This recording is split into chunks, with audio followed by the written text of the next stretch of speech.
Gopijana Vallabha Girivardhari.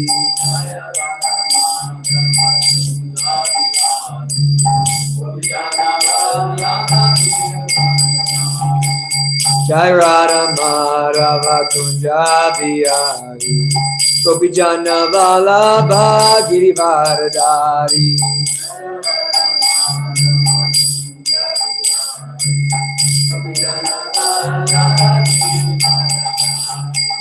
Yashoda Nandana Brajajana Randana Jamuna Tiravanachari. Jai Radha Madhava Kunja Bihari. Gopijana Vallabha Girivardhari.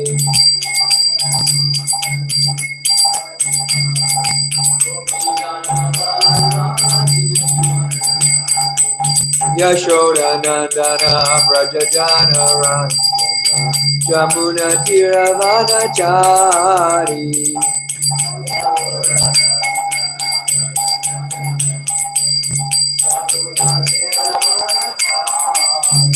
Jaya Radha Madhava Radha Madhava Radha Madhava Jaya Radha Madhava.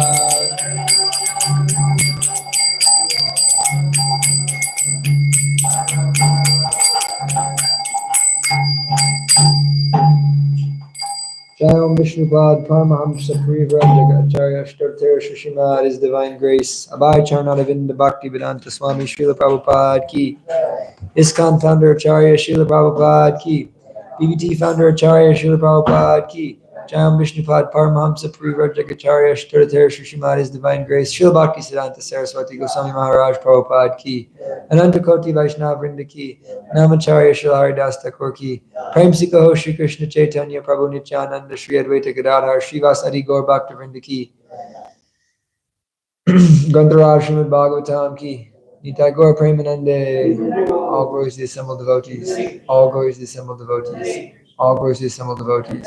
Gita Jayanti Ki, Gaur Premanande.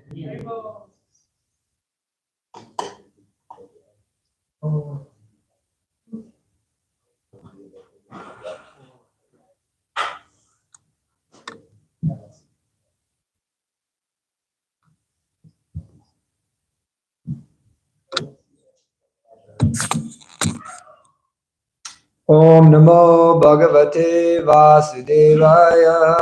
Om Namo Bhagavate Vasudevaya. Om Namo Bhagavate Vasudevaya. Om Namo Bhagavate Vasudevaya. Om Namo Bhagavate Vasudevaya. Om Namo Bhagavate Vasudevaya. Hare Krishna, everybody. Hare Krishna.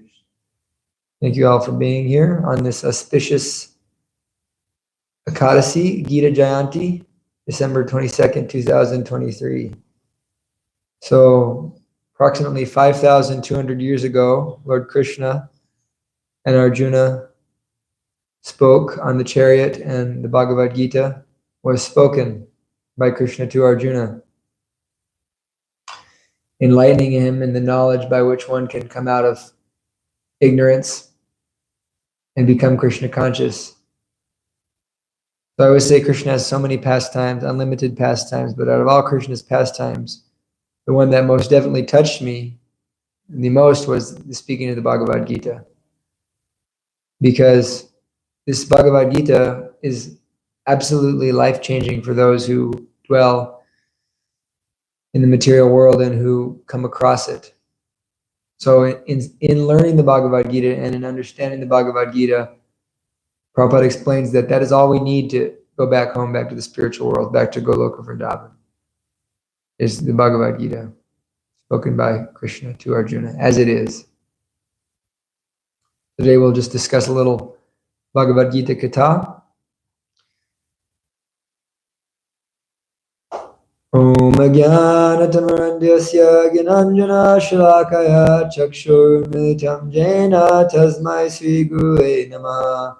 Shri Chaitanya Manobhistam Stapitam Yena Bhutale Swayam Rupa Kadamayam Dadati Svapadantikam Vandeyam Shri Guru Shri Uttapadakamalam Shri Gurun Vaishnavamscha Shri Rupam Shagadatam Sagana Raghunathan Vitam Tam Sajivam Sadvaitam Savadutam Parijana Sahitam Krishna Chaitanya Devam Shri Radha Krishna Padan Sagana Lalita Shri Vishakan Vitamscha Hey Krishna Karuna Sindhu Dinabandhu Jagatpate Gopesha Gopika Kanta Radha Kanta Namostate Tapta Kanchana Gaurangi Radhe Vrindavan Ishvari Vishwamana Shruti Devi Paramami Hari Priye Vancha Kalpatarabhyascha Kripa Sindhu Bhyevacha Patitanam Bhavanebhyo Vaishnavebhyo Namo Namah Jaya Shri Krishna Chaitanya Prabhu Nityananda Shri Advaita Gadadhar Srivas Adi Gaura Bhakta Vrinda Hare Krishna Krishna Krishna Hare Hare Hare Rama Rama Rama Hare Hare Namo Om Vishnu Padaya Krishna Prashtaya Bhutale Srimate Bhaktivedanta Swami Iti Namane Namaste Saraswate Devi Gauravani Pracharine Nirvishesha Shanyavadi Pashtacha Deshataririm Namaste Jivanandaya Dasaya Vanacharine Prabhupada Vallabhaya Singhasilavanorine Agyana Dvanta Gramanam Pashtacha Patitatmanam Jnana Gurute Chitarine Chakshashe Namaha. So, like we were last night, Gangamantri Prabhu gave a beautiful Gita Jayanti class. So it's still kind of going through my mind. And one of the topics that he brought up was that, you know, the Bhagavad Gita is the original counseling session. And Krishna is giving us the answers to all existential crises. Because the Bhagavad Gita covers 5 topics. 5 topics of Bhagavad Gita are the jiva, meaning the soul, prakriti, the material nature. Where is it that the soul? What is it that the soul is inhabiting right now? Karma, the activities and the reactions of those activities in which we perform in the material world. Time, kala, and of course, God or Bhagavan. The 5 topics of the Bhagavad Gita.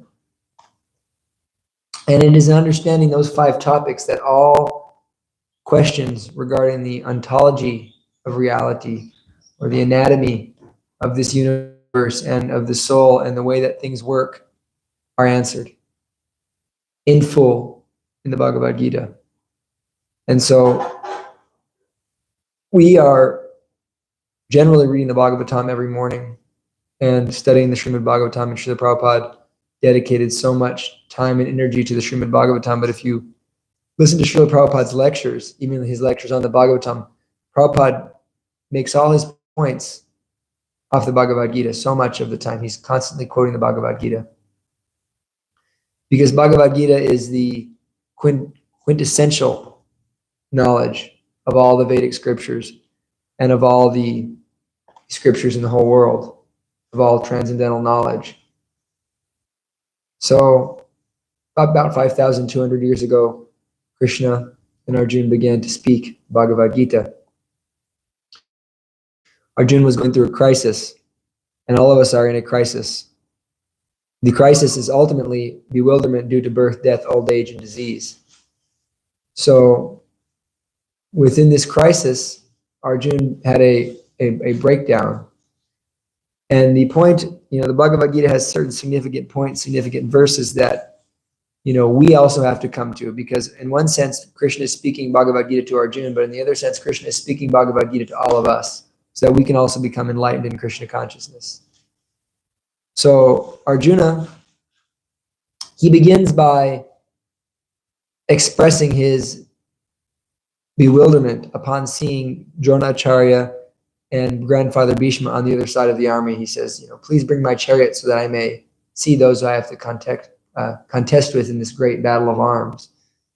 And when he sees Bhishma and Dronacharya, he becomes very disturbed. And then he begins to present reasons to Krishna why he should not fight. And this is kind of demonstrating a hierarchy of dharma. And the Bhagavad Gita can be analyzed as a hierarchy of dharma. So there are some dharmas, and then there are some higher dharmas, and then there's ultimately the highest dharma.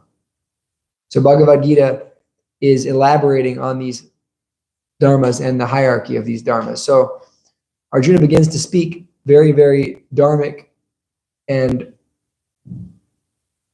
scriptural knowledge. He begins to explain that, why should I kill my family? That's sinful. And if I kill my family, this is going to happen, that the women are going to become degraded, and therefore the population will become degraded. And then he begins to speak, actually he speaks 5 reasons why he does not want to fight. And upon speaking, he becomes bewildered. He becomes fully bewildered. And this is actually the point that one has to come to in order to understand the Bhagavad Gita. One can't understand the Bhagavad Gita if they're arrogant or prideful. The famous verse in Bhagavad Gita, Karpanya doso pahata swabhava prachami tvam dharma samudachetaha yachtrayasyan nishchitam bruhita me shishyashteham sharimam tvam prapanam. Now I become bewildered about my duty due to miserly weakness. And in this condition, I am asking you to tell me for certain what is best for me. Now am I your disciple and a soul surrendered unto you. Please instruct me. So all of us are facing this bewilderment in the material world. All of us are facing this ignorance of what is right and what is wrong, what to do and what not to do. This is a symptom of someone in the modes of passion and ignorance. What to do and what not to do with my life. Growing up in high school, I remember just feeling so bewildered. What do I do? Nothing is going to make me happy. It was just like ultimate, like, I guess I should go to college. I guess I should, try to find a girlfriend. This was the consciousness that majority of people grow up with who aren't enlightened in spiritual knowledge. So Arjuna comes to this point. Shishyashtayam swarimam tvam prapanam. Please instruct me. Now I'm your disciple and a soul surrendered unto you. So in order for us to understand Bhagavad Gita, we have to become willing to accept the instructions of Krishna. And so then Krishna begins to chastise Arjuna. He says, though speaking learned words, you are mourning for that which is not worthy of grief. The wise lament neither for the living nor the dead. So Krishna acknowledges Arjuna's speaking of learned words. He acknowledges that Arjuna, he's speaking apparently shastric and apparently dharmic arguments, but from the perspective of absolute transcendental knowledge, they're completely in ignorance. And so it's described how Krishna was actually, because Krishna and Arjuna are in the Sakya Ras, they're friends. It says that smiling in the midst of both armies, the Supreme Personality of Godhead spoke the following words. So why was Krishna smiling? Krishna was smiling because he was trying not to laugh. Our acharyas elaborate. And Arjuna, for a Kshatriya and for Arjuna to break down like that, Krishna was just thinking, so pathetic. He almost laughed. But because Arjuna surrendered, Krishna didn't laugh. He just smiled. So one of the powerful aspects of the Bhagavad Gita is that it's taking place on a battlefield, because what can be a more extreme situation? We have so many problems, and we may be thinking, oh, I have this, I have that to deal with, so many things we're trying to deal with. But none of us really have had to, kill our grandfather on the greatest battlefield of all time. So Krishna is showing us a deeply extreme situation, and in all situations, in all circumstances, in all crisis, the Bhagavad Gita can solve all our problems. And in reading all of Srila Prabhupada's books, I relish the Chaitanya Charitamrita, I love the Srimad Bhagavatam, but when it comes down to the challenges in my life, when there's a serious challenge, I always go right back to the Bhagavad Gita and find that this is where Krishna is really explaining to someone like me, a bewildered soul, how to achieve peace and happiness. So Bhagavad Gita, there's 5 topics discussed, and then there's 3 sections of Bhagavad Gita. One is Karma Yoga, one is Jnana Yoga, and one is Bhakti Yoga. So chapters 1 through 6 are called Karma Yoga. chapters 7 through 12 are Bhakti Yoga, and chapters 13 through 18 are Gyan Yoga. So why is it that we understand Bhakti is the supreme? Why is it that the Bhakti Yoga is in the middle?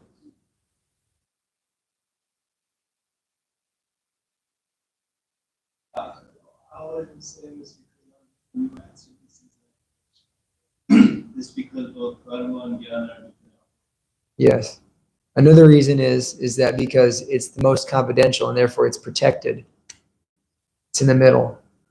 And we see that Krishna says right in the 9th chapter, Raja Vidyam Rajaguyam Pavitamidam Uttamam Pratyaksavagimam Dharmam Shushukam Kartamavyayam. This is the most secret of all secrets, the purest knowledge, the king of education. It gives direct perception of the self by realization. And due to that, it's the perfection of religion. It's everlasting and joyously performed. So that's right in the 9th chapter. That's the 9th chapter, 2nd verse. And that's the direct middle of the Bhagavad Gita, right? The 9th chapter, right in the middle. So Krishna is saying this is the most confidential knowledge. So the Bhagavad Gita is interesting because it cannot be understood unless one is a devotee. This is what I want to get at, is that we are so lucky to have the Bhagavad Gita as it is and to be given the gift of Bhakti Yoga and to be given the actual purport of the Bhagavad Gita. Because Prabhupada explains in the introduction to Bhagavad Gita, there's so many copies of the Bhagavad Gita, there's so many printings and translations and commentaries, but hardly any of them actually access the spirit of Bhagavad Gita. And Prabhupada gives the famous example that out of so many thousands and thousands of renditions of the Bhagavad Gita, no devotees are made. But by Srila Prabhupada's Bhagavad Gita, millions of devotees have come. Millions of people have become freed from illusion, have become freed from Maya because of Srila Prabhupada's Bhagavad Gita. Why is that? Krishna says, Evam parampara praptam imam rajasaho vidu sakale neha mahata yogos nasta parantapaha. That this transcendental knowledge is received in disciplic succession, and the saintly kings understood it in that way.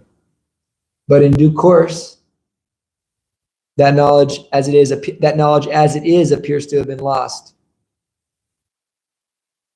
Therefore, he's re-speaking the Bhagavad Gita.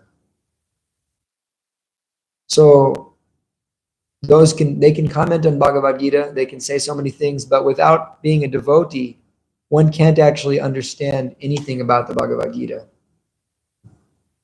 So it is in that grace that we receive from Srila Prabhupada, that we receive from the Parampara, that we're able to actually understand Bhagavad Gita. And Krishna explains that right in the 4th chapter.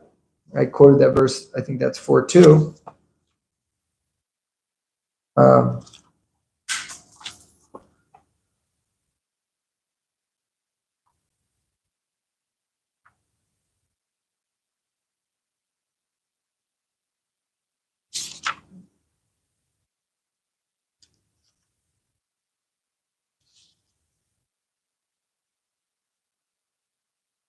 This is right, that's 4:2, and then 4:3, Krishna says, that very ancient science of the relationship with the Supreme is today told by me to you, because you are my devotee as well as my friend, and therefore can understand the transcendental mystery of this science. So Krishna says, Oktoseme Sakya Seti, because you're my devotee and because you're my friend, therefore you can understand this science. So the qualification for understanding the Bhagavad Gita is that one is a devotee. So therefore, Srila Prabhupada's Bhagavad Gita as it is, because it was written by a devotee and it's written with the devotional purports, one can understand, one can access what it is Krishna is actually saying, what is the actual spirit of Bhagavad Gita. And the spirit and the essence of Bhagavad Gita is Krishna. This is what the Mayavadi philosophers and the unscrupulous commentators in the Bhagavad Gita, the rascals, they can't understand. They want to take the knowledge of the Bhagavad Gita, they want to leave out Krishna. But Krishna says, Vaidashta Sharviraham Eva Vedyo Vedanta Krit Vedavid Eva Chaham. That out of all the Vedas, I am to be known. That I am the compiler of the Vedanta and the knower of the Vedas. So Krishna is the object of knowledge. So everything that you study, all scriptures, all Vedas, out of all the Vedic literatures, Krishna is the absolute object. Vaidashta Sarvir Aham Eva Vedyo. Vedanta Krid Vedavid Eva Chaham, and that he is the knower of the Vedas, as well as the compiler of the Vedas. So, although the Mayavadis can read this, they can read these statements of Krishna, they cannot understand because they're not devotees. Therefore, they're bewildered in all their attempts. Mogashya moga karmano moga gyana vachetasaha rakshashim masharim chaiva prakatim mohinim shritaha. Krishna says that mogashya moga karmano, all of their fruitive activities are smashed. All their culture of knowledge is smashed. All their hopes for liberation are smashed. They're foiled. Why? Rakshashim masharim chaiva prakratim mohinim shrita, because they take shelter of the views of the Rakshashas and the Asuras. So, in order for us to understand the Bhagavad Gita, we have to understand Krishna. And so, we have to place Krishna in the center. And so Jayadvaita Maharaj, when he speaks, so much of the time he makes this point that the Bhagavad Gita is very evident when you just take it as it is. Sri Bhagavan Uvacha. What is Bhagavan? Bhagavan means he who has all six opulences, God. So Sri Bhagavan Uvacha. When Krishna speaks, they say Bhagavan Uvacha. When Sanjaya speaks, they say Sanjaya Uvacha. When Arjuna speaks, it says Arjuna Uvacha. But when Krishna speaks, it says Sri Bhagavan Uvacha. Because Krishna is the Bhagavan. Krishnashtu Bhagavan Swayam. He's the supreme absolute truth. And so the Bhagavad Gita is very evident when one is a devotee, when one can accept Krishna's transcendental position. There's no need to speculate. So, if one really wants to understand the Bhagavad Gita, one has to accept the essence. What is the essence of Bhagavad Gita? What is it actually Krishna's teaching about? Krishna's not teaching just about, time and karma and the soul and in separate ways and just giving nice advice. Krishna's giving the supreme essence of all knowledge, which is him. He's explaining himself. So Krishna begins the Bhagavad Gita by explaining basic spiritual knowledge. Natvevaham jatu naswam natwam nimi janadipaha na chaiva na bhavishama sarve viyamataparam. Never was there a time when I did not exist, nor you, nor any of these kings, nor in the future shall any of us cease to be. The embodied living entity continually passes from boyhood to youth to old age. Similarly, taking another body at the time of death, and a sober person is not bewildered by such change. So Krishna is giving basic spiritual knowledge. He's explaining that the soul is eternal, is an eternal individual, and always remains an eternal individual, and is passing from one body to another body. So Krishna begins to elevate Arjuna in the science of yoga. And he speaks at different levels. So we're seeing a hierarchy of dharma taking place. Krishna says, why don't you want to fight? He says, happy are those Kshatriyas whose such fighting opportunities come unsought. By such opportunities, the doors to the heavenly planets are opened. So what is that? Krishna is speaking about heavenly planets, yet later on Krishna is rejecting heavenly planets. So Krishna is speaking different levels of dharma and raising Arjuna up. And eventually, in this first section of Bhagavad Gita, he comes to this karma yoga and speaks about karma yoga, meaning that one is performing bona fide, authorized, and prescribed activities as a service to God. This means that one is doing one's duty in the varnashram system as an offering to God. That is very pleasing to Vishnu. In the Vishnu Purana, there's a statement that's explaining how Lord Vishnu is very pleased when one just does their duty as a matter of duty, their varnashram duty. That's one level of dharma. But we understand that there's higher level of dharma.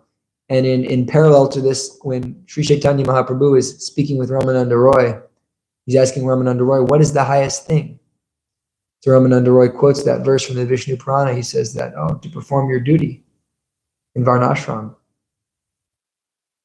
as a matter of service to the Lord.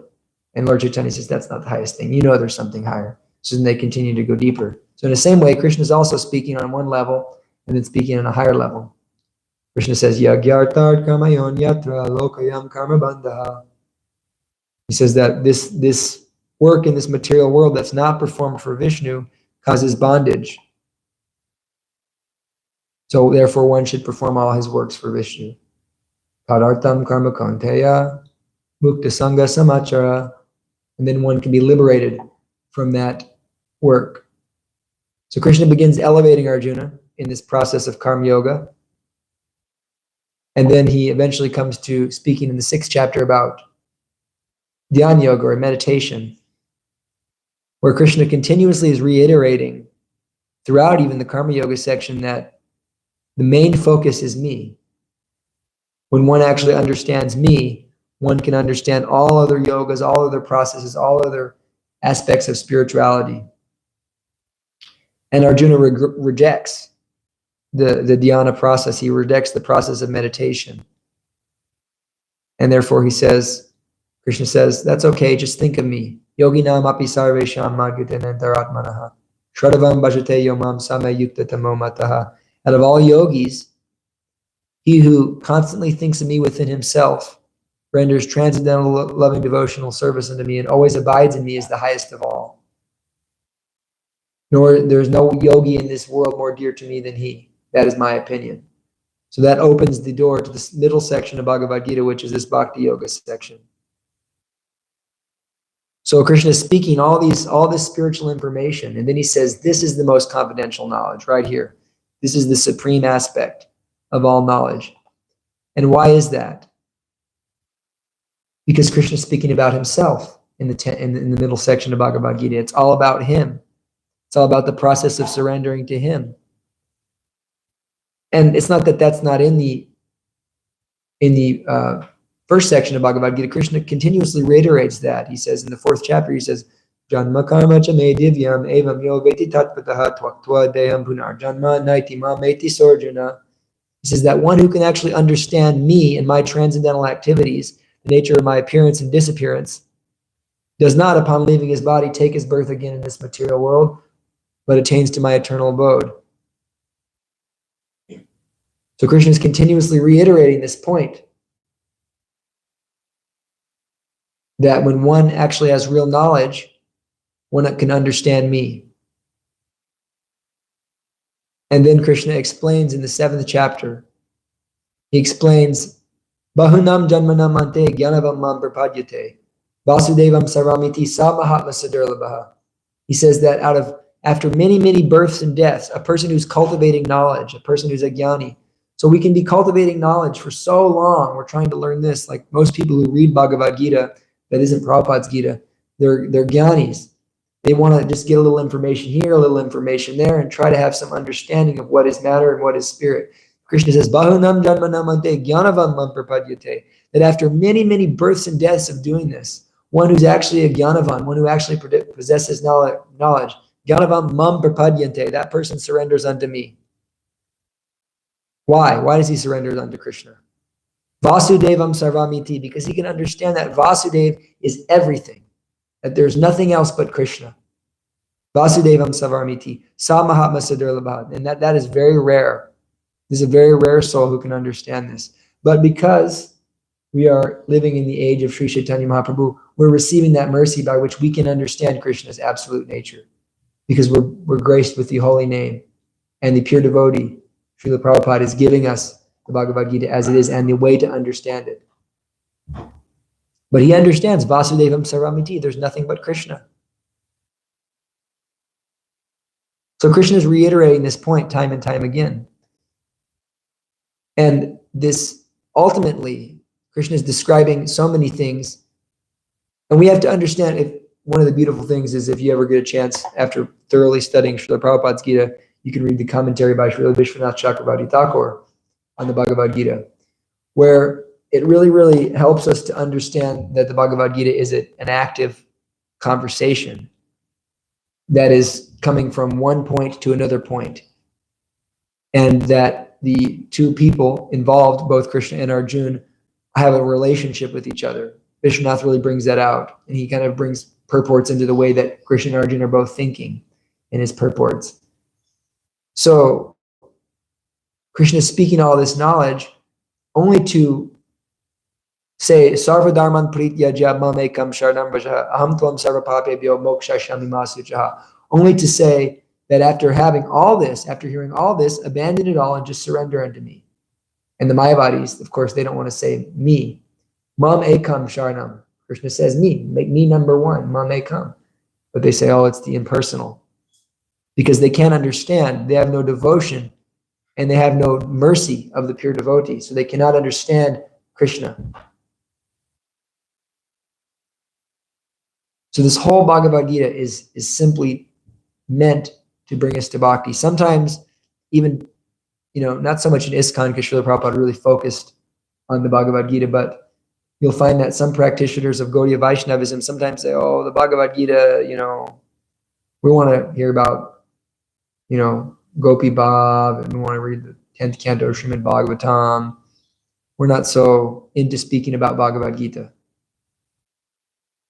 because Bhagavad Gita doesn't have so much rasa, but they don't understand that Bhagavad Gita, as the essence of all of that knowledge, is right there in the Bhagavad Gita.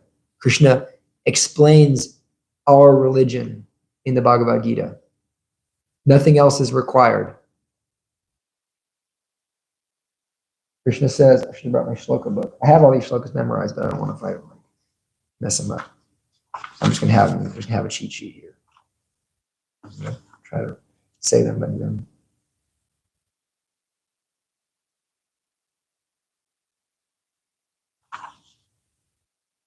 Krishna says, Maya dakshena prakriti suyute sacharacharam hetunanena konteya jagat vipavivartate. He says that this material nature, which is one of my energies, is working under my direction. So Krishna is explaining nature, right? Prakriti. That this material world we live in, if we want to understand what is the material world, if we want to understand what is the existence, what is it, where are we living? Krishna is saying, I am in control of that. He says, Aham sarvasya prabhavo mata sarvavartate. That it's emanating from me. So Krishna is once again focusing on himself. Maya dakshena prakriti suyate sacharacharam. And that all moving and non-moving beings are controlled by me. Under its rule, this manifestation is created and annihilated again and again. So Krishna is explaining that everything is working under my direction. Then he says, Avajananti mam muda manusim tanumashritaha parambhava majananto mamabhuta maheshwaram. That those who are foolish, the asses, mudhas, they deride me when I descend into my human form, because they don't understand my transcendental nature as the supreme Lord of all that be. So it's very clear what Krishna is explaining, that this is the supreme confidential knowledge, and he's explaining his position. And this is really what we're trying to understand. Janma karma chame divyam evam yo veti tatvata twaktva deham punar janma naitima meti sorjuna. That when we can understand Krishna's position, when we understand the position of God, not just what he is, but who he is, when we understand that in full, then we can have full knowledge of everything. So Krishna is explaining, Maya dakshena prakriti suyate sacharacharam, that this whole material energy in which we live is under my control. Krishna is the source and controller of everything. Ishvara Parama Krishna. Everything is working under me. And he says, Avajananti mam muda manushim tanumashrita, that the fools, the mudhas, they don't understand. Because manushim tanumashrita, they don't understand my manushim, my form is a human. Manushim tanumashrita, when I descend in the human form. Param bhavama jananto mama bhuta maheshwaram, because I am the bhuta maheshwaram, I am the Lord of all living entities. They can't understand this. Therefore, he says, Mogashya moga karmano moga jnana vachetasaha rakshashim masharim chaiva prakritim mohinim prakritim shritaha. He says that, therefore, everything they do is defeated. Those who are thus bewildered and attracted by demoniac and atheistic views, in that deluded condition, their hopes for liberation, their fruitive activities, and their culture of knowledge are all defeated. So people wonder, oh, you guys are so heavy speaking about Krishna. No, we're not. Krishna's heavy. He says, if you don't understand me, if you try to take me out of the equation, what are you? He says, you're a Muda. you're a rascal. And he says you're a Rakshasa and you're an Asura. So when Prabhupada speaks like that, why should we not understand that actually those who are trying to speculate on the Bhagavad Gita, Rakshashim Ashurim Chaiva, they're taking shelter of the demoniac views of the Rakshasas and the atheists. So we can understand that the Bhagavad Gita, the actual purport, the actual essence of the Bhagavad Gita is to understand Krishna, not to understand anything else, but to understand Krishna. And in understanding Krishna, one understands all 5 topics of the Bhagavad Gita. Krishna says, I am time. There's this Maya Dakshena Prakriti Suyute Sacharatram, that this material nature is working under me. Ramaivam Sho Jiva Loke Jiva Bhuta Sanatana, that the living entity is my part and parcel. So all of these elements of existence are dependent on Krishna. And ultimately we're dependent on Krishna. And that's the essence of Bhagavad Gita. Krishna is continuing on. He says, this is such a nice part here. What is this most confidential knowledge? How do we know? If those who are bewildered, those who are atheistic, they can't understand Krishna's nature. But on the other hand, Krishna says, Mahatmanas tumam partha daivim prakriti mashritaha bhajantyananya manaso yata bhutademavyayam. O son of Pritha, those who are not deluded, the great souls, are under the protection of the divine nature. They are fully engaged in devotional service because they know me as the Supreme Personality of Godhead, original and inexhaustible. Krishna is explaining so clearly that the great souls, those who are actually in the divine energy, those who are actually divine, understand Krishna's position as the supreme absolute truth. Therefore, satatam kirtayantam mam yatantashtrijavrataha namashantaschimam bhakta nitya yukta upashyate. They are always chanting my glories. Satatam kirtayantam mam. What is it? What is it? What is our process? Our process is kirtan. Satatam kirtayantam mam. The great souls are always chanting the glories of Krishna. They're endeavoring with great determination to serve Krishna, and they're bowing down before Krishna with great devotion. This is the essence of our entire process, is to serve Krishna with enthusiasm, to bow down before Krishna and the deity, and to chant Krishna's holy name, and to spread the glories of that holy name. So Krishna, the Bhagavad Gita, is not missing anything. The process is clearly delineated. So, out of all knowledge, the essence is to understand and to love Krishna. And at the end of the 9th chapter, Krishna says, Manmanabhava mad bhakto madhyaji mam namaskuru. Always think of me, become my devotee. So this is our process. So there's no way that the Mayavadis or those who are in ignorance, they may try to find so many ways to take Krishna out of the Bhagavad Gita, but it can't be done. For one who's a devotee and one who's been blessed by the devotees, the pure devotees of the Lord, we can understand very clearly what is the essence, what is the essential message of Bhagavad Gita. What is Bhagavad Gita really teaching? It's not teaching about, it's not a very enlightened yogi teaching about, the science of yoga and spiritual realization and how we're not this body. It's God telling you about himself and God explaining to you that he wants you to come back to him and surrender unto him. That's so common in the Bhagavad Gita, this aspect of surrendering to Krishna. So Krishna is giving this transcendental knowledge. So that's the essence, this middle section. Then Krishna continues on and he goes into the Jnana section. And actually the Bhagavatam is the same. The Bhagavatam, if you actually analyze the verses of the Bhagavatam, Keshava Swami was explaining this, that the 10th canto is in the middle. Because it's the biggest canto. It's the 10th, but it's actually in the middle of the Bhagavatam. And it's the Saman Bonam, it's the supreme knowledge, and it's speaking about Krishna, Krishna's position, and Krishna's activities and pastimes. And then the 11th and 12th canto go back into kind of speaking about Gyan. Whereas in the beginning, Krishna is speaking about, or the Bhagavatam is speaking about so many things, it's elevating us to that 10th canto. So then Krishna kind of moves out of that, and then he goes into this Jnana Yoga section. Of course, we understand everything through the lens of bhakti, and Srila Prabhupada's purports are clearly delineating that, because there's no such thing as jnana or karma or Ashtanga Yoga without bhakti, without this essence. So the example is always given that if you have 1,000,000 trillion zeros, it's nothing. But when you add that Krishna, that one, then it has value.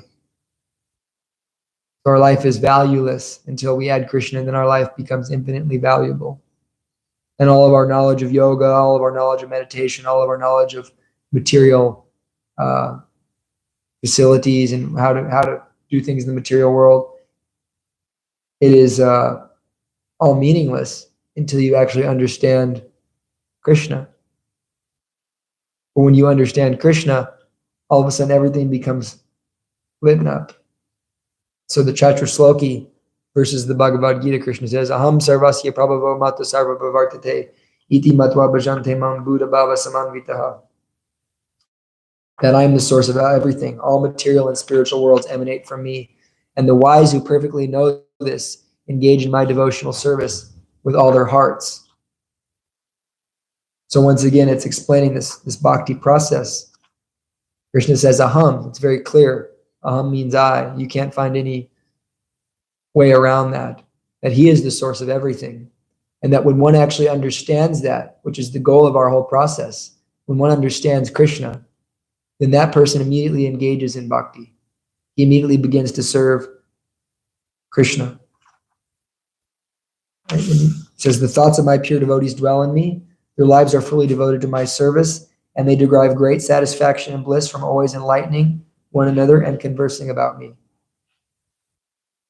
So, once again, Krishna is explaining our process, that we are, because we are performing this satatam kirtayantamam, because we're taking shelter of the divine energy, we're very dear to Krishna. And we're taking shelter of Krishna's devotee.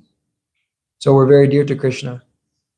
And therefore, the devotees derive satisfaction in speaking about Krishna, not speaking about nonsense, right? We want to speak about Krishna. We want to hear Krishna Katha. And therefore, our lives are devoted to Krishna. And we become enlightened by having Krishna Katha with each other. And then Krishna's famous verse, Tesham satatam yuktanam bhajatam priti purvakam dadami buddhi yogam tam yena mam upayanti te. That to those who are constantly devoted to serving Krishna with love, and he gives the understanding by which they can come to him. So this is our process, and this is the essence of Bhagavad Gita, is that surrender. Krishna says, surrender, all other dharmas, all other lower fields of religion or lower fields of activity and endeavor, and make Krishna mam ekam sharanam, make Krishna number one. And therefore, by your constant endeavor to serve Krishna, Krishna will give you the intelligence by which you can come to him, by which you can understand him. So this is kind of the key, is that one has to be able to be graced with service. And this is why bhakti is so special, because bhakti comes from bhakti. We can't say, oh, I'm going to do bhakti. Some of the people who come here, they say, oh yeah, I do bhakti, they just want to make anything by it. I'm smoking this marijuana for Krishna. I've seen that many times. Or I'm doing so many, I'm flipping slaughtered animals and cooking them for Krishna. So one can't do that, because first off, that's not even karma yoga, because karma yoga has to be within the realm of varnashram, which means one's following regulative principles. So therefore, it's very difficult to perform karma yoga in the United States, because all of our activities are innately sinful. But if one has a pious, occupation, then one can perform karma yoga. But you can't sell meat for Krishna or sell alcohol for Krishna, or you have to be following regulative principles. So we're living in a sinful society. That's why bhakti is recommended.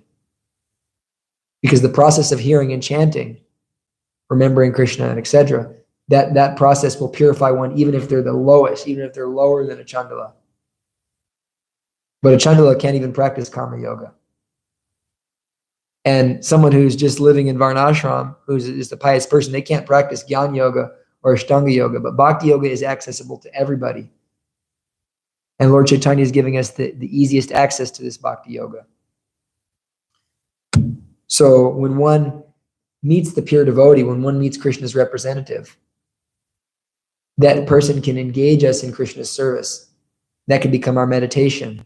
How am I going to spread Krishna consciousness today? Who am I going to preach to today? How many books am I going to distribute today? What am I going to do for Krishna today? And by the mercy of those pure devotees, by getting that mercy, that service, like Mother Sandami is always engaging people in service when they come. By getting the mercy of service, all of a sudden, one can get the understanding by which they can come to Krishna and understand the Bhagavad Gita. And Krishna finally says, this is the Chatra Shloki, these are the essential verses of Bhagavad Gita. To show them special mercy, I, dwelling in their hearts, destroy with the shining lamp of knowledge the darkness born of ignorance. So Krishna bestows mercy upon such a devotee, and then he enlightens that devotee within the heart. So the point I'm getting at is that, we're reading Bhagavad Gita, and there's so many unscrupulous commentators who want to take Krishna out or to want to just take some advice from the Bhagavad Gita, but that's not the essence. The essence of Bhagavad Gita is to understand Krishna as he is. And it gives us the formula by which we can learn to love and know God completely, in full. What is that verse Krishna says? Sri Bhagavanu Vacha. Sri Bhagavanu Vacha. Maya Shrita Mano Partha. Yogam Yunjan Manashrita. That you can know me in full by practicing this pure devotional service, by practicing bhakti. By practicing yoga in full consciousness of me, one can know me in full, free from doubt. So we can know God in full. So I'll just end with this last little thing. I'll just read this. It's like nice favorite verses here. Just solidifying that point that the Bhagavad Gita is really about understanding Krishna and being devoted to Krishna. Krishna says, there are two classes of beings, the fallible and the infallible. In the material world, every living entity is fallible, and in the spiritual world, every living entity is called infallible. Besides these two, there is the greatest living personality, the Supreme Soul, the imperishable Lord himself, who has entered the three worlds and is maintaining them. And Krishna says, Yasmat karsham atitoham aksharad apichotamaha atosmi loke vede cham parita purushottamaha. Because I am transcendental, beyond both the fallible and the infallible, and because I am the greatest, I am celebrated both in the world and the Vedas as that supreme person. Asmi means I. Aham. Right? Yasmat charam atitoham. Aham. Because I am transcendental, beyond both the fallible and the infallible, and because I am the greatest, I am celebrated both in the world and the Vedas as that supreme person. Whoever knows me as the supreme personality of Godhead without doubting is the knower of everything. He therefore engages himself in full devotional service to me, O son of Bharat. This is the most confidential part of the Vedic scriptures, O sinless one, and it is disclosed now by me. Whoever understands this will become wise, and his endeavors will know perfection. So anybody who wants to say Krishna is not God, they're not going to argue that on the basis of the Bhagavad Gita. Krishna clearly explains his position as the Supreme Lord of everything. So we're going to go by scripture, by the Vedic scriptures, which are the oldest and most bona fide scriptures on the planet. Vaidashcha Sharvira Hameva Vedyo Vedanta Krit Veda Vedeva Chaham. Krishna is the absolute end of all Vedic wisdom. So any guru, any yogi, any nonsense swami who wants to say otherwise, they can take it up with Krishna because they're full of nonsense and they're going to go to hell because they're sending people to hell by the millions. So it's actually painful for a devotee, not just because it's wrong, but it's actually painful to hear this nonsense. There's the whole famous story how Prabhupada was invited to speak and Prabhupada spoke first. And the Mayavadi guru came up and started speaking, and he started speaking about how all the demigods are, manifestations of the impersonal. And so Prabhupada, not because of just he's wrong, but because of actual love, Prabhupada was saying, how are you saying that about Krishna? Prabhupada got so mad, he just said, stop him. Right in the middle of a program. Prabhupada said, stop him. So then they went up and started doing kirtan. Prabhupada was happy afterward. Everybody was like, why are you doing that to this poor Swami? Prabhupada was so happy. Like, I don't care. For Krishna. Just like this, we're the Jagannath Puri Pandit wanted Prabhupada to talk about his book, and Prabhupada just, used it as an opportunity to tell everybody how they're in Maya and that they need to let the devotees into the Jagannath temple. Then Prabhupada said, I don't speak Korean, but anyways, Hare Krishna. And then Prabhupada went to the Gaudiya Math temples and was fully satisfied in heart because he loves Krishna. And we can also love Krishna if we follow Srila Prabhupada's instructions and follow Krishna's instructions in the Bhagavad Gita. So we're so lucky to be able to have the Bhagavad Gita, to be able to live the Bhagavad Gita, and to be able to read the Bhagavad Gita as it is. No one else but Srila Prabhupada has given us that mercy, that Krishna's direct representative has given us the real purport of the Bhagavad Gita, and therefore we have absolute knowledge, and we have the real spirituality according to Krishna.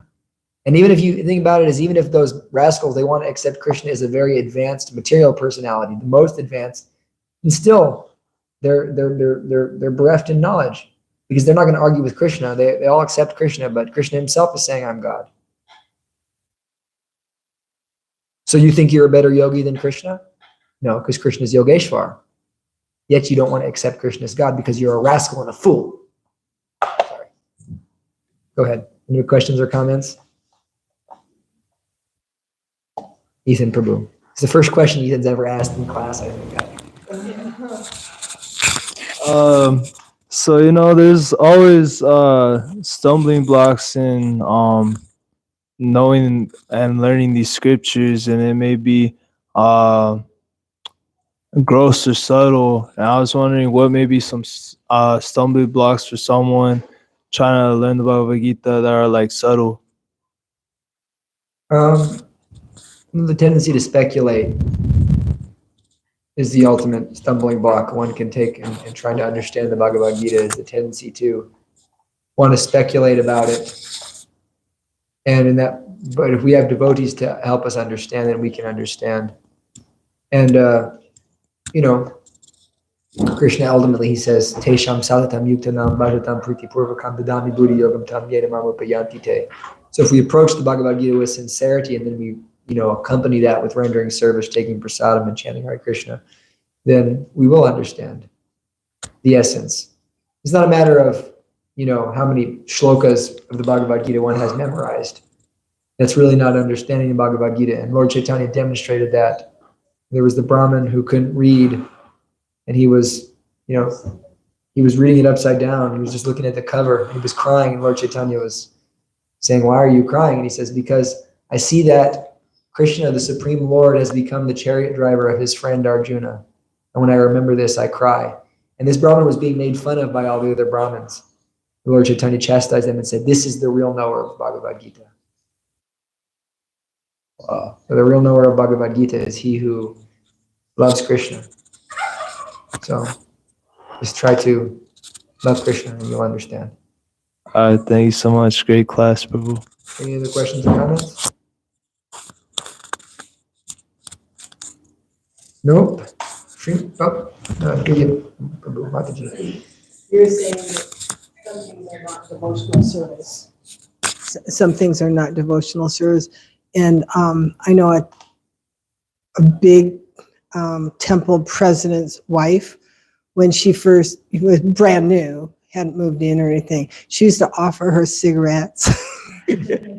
But, you know, she was so sincere, and she's a temple president's Well, wife. even if we're, you know, ultimately that, you know, like if we're offering that, the offering may not be, but the remembering of Krishna is. Right. Accepts Yeah. the love. So that remembering of Krishna, Krishna takes that. So even, and that's actually, I mean, you can go into like our Goswami's teachings and Bhakti Vigyan Maharaj, he gives classes on this, that there's these different types of bhakti. And even if one is sinful, but is regretting that sin and thinking of Krishna, that's still a form of bhakti, and that ultimately purifies them. And that's why bhakti is, it's so powerful. It's the most powerful. This thinking of Krishna process. Thank you for sharing. Okay. Srimad Bhagavad Gita ki, Gita Jayanti ki, Srila Prabhupada ki, Sri Krishna Bhagavan ki, Gaur Premanande, all glories to the assembled devotees.